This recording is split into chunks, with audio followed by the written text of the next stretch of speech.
नमस्कार बंधुरा पत्रेजी आम्मी किचेने आपनादेर स्वागत। आज के आमी बानाबो मिष्टि कुमड़ोर घंट एक रुटी दिए खावार जोन्नो खूब भालो आइटेम। एर जोन्नो आमी मिष्टि कुमड़ो चोको चोको करे केटे नियेछि, 3-4टे काँचा लंका चिरे नियेछि। আর মিষ্টি কুমড়ো রান্না করতে খুব অল্প তেল লাগে, তাই জন্য কড়াইতে গেলে আমি অল্প তেল দিয়েছি। তেল তেতে গেলে একটু কালো জিরে ফোড়ন দিয়ে দিলাম, তার সাথে একটা শুকনো লঙ্কা ফোড়নে দিলাম। দুটো পুড়ে উঠলেই আমি কুমড়োগুলো এবার ছেড়ে দেব। কুমড়োগুলো ছেড়ে দিয়ে একটু নাড়াচাড়া করে তেলের সাথে মিশিয়ে নেব। মিশিয়ে নেওয়া হয়ে গেলে তার মধ্যে অল্প একটু লবণ পরিমাণ মতো আর তার সাথে একটু হলুদ দিয়ে আবার মিক্স করব। মিক্স করা হয়ে গেলে যেহেতু মিষ্টি কুমড়ো তাই জন্য এর মধ্যে একটুখানি চিনি তো অবশ্যই দিতে হবে।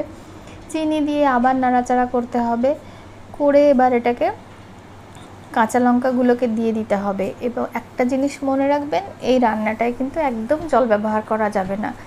দিয়ে গ্যাসটা কমিয়ে ঢেকে দেবেন, ঢাকনি খুলুন। এবার দেখুন কুমড়োগুলো সিদ্ধ হয়ে এসছে, তখন আপনারা খুন্তি দিয়ে এই কুমড়োগুলোকে স্ম্যাশ করুন। স্ম্যাশ করে নিয়ে আবার মিশিয়ে নেড়ে চেড়ে আবার ঢাকনি দিয়ে দেবেন। এর কিছুক্ষণ পর ঢাকনি খুলবেন, দেখবেন কুমড়োটা খুব সুন্দর ভাজা হয়ে এসছে এবং তলাটা লালচে লালচে হয়ে গেছে। ওটাকে খুব ভালো করে মেশাবেন।